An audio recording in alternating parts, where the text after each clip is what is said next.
नाणेगावचा मुख्य रस्ता चिखलमय झाल्याने ग्रामस्थांनी केले चक्क खड्ड्यात बसून आंदोलन। जालना जिल्ह्यात असलेल्या नाणेगाव येथील गावात जाणारा मुख्य रस्ता पावसाच्या पाण्यामुळे चिखलमय झाल्याने विद्यार्थी व गावकऱ्यांना त्रास सहन करावा लागत आहे।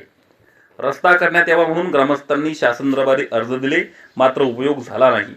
त्यामुळे त्रस्त झालेले ग्रामस्थ चक्क मुख्य रस्त्यावरील चिखलमय झालेल्या पाण्याच्या डबक्यात बसून आंदोलन करत आहेत। दिनांक 7/7/2024 ला सकाळी 8:30 वाजता हे आंदोलन अंकुश चव्हाण यांच्या नेतृत्वाखाली करण्यात आले।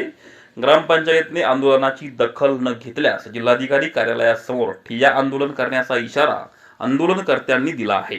संघर्ष न्यूज विठ्ठलराव गडवे, मुख्य संपादक, जालना। झोपडपट्टी एरिया असून ग्रामपंचायत कार्यालयाचे दुर्लक्ष असल्यामुळे गावकऱ्यांची रस्त्याबद्दल खूप हाल होत असल्या कारणाने सर्वसामान्य नागरिकांमध्ये तीव्र नाराजी व्यक्त होत आहे।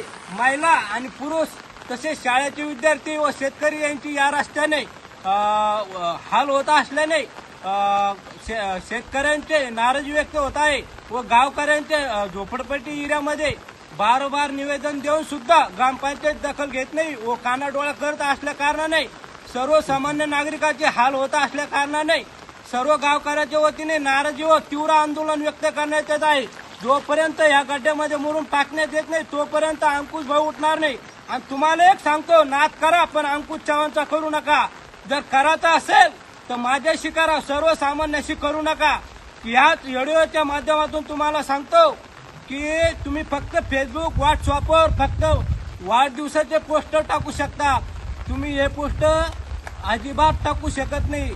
त्याच कारणानिमित्ताने तुम्ही या रस्त्याची दखल घेऊन या रस्त्या मार्गी लावण्यात यावे। तसेच सर्व गावकऱ्याच्या वतीने व ग्रामपंचायतच्या वतीने या रस्त्याची दखल घेऊन या नागरिकांना न्याय मिळवून देण्यात यावे। या रस्त्याने सर्वसामान्यांचे हाल होत आहे। बोला कसं रावण काय करा इतक्या चिखलामध्ये मत आले मध्ये येते मत मागायला, ते आम्हाला मत निवडून येते, मोठाले मत होते, सरपंचाचं होतं, सारं होतंय। इकडे रागुड घेत करा चिखलामध्ये आम्ही मागणी करायला तर आम्ही करू, घरकुला देऊ तुम्हाला, सडक देऊ तुम्हाला, सारा देऊ तुम्हाला, काय देते आम्हाला। या ग्रामपंचायत कार्यालयामध्ये कधी ग्रामसभा होत नाही, कधी रस्त्याचं निवेदन दिलं तर याची दखल घेतली जात नाही। तुम्ही फक्त मतच मागू शकता, या नागरिकाचा प्रश्न कधी सोडू शकत नाही। या प्रश्न सोडवण्यासाठी जिल्हा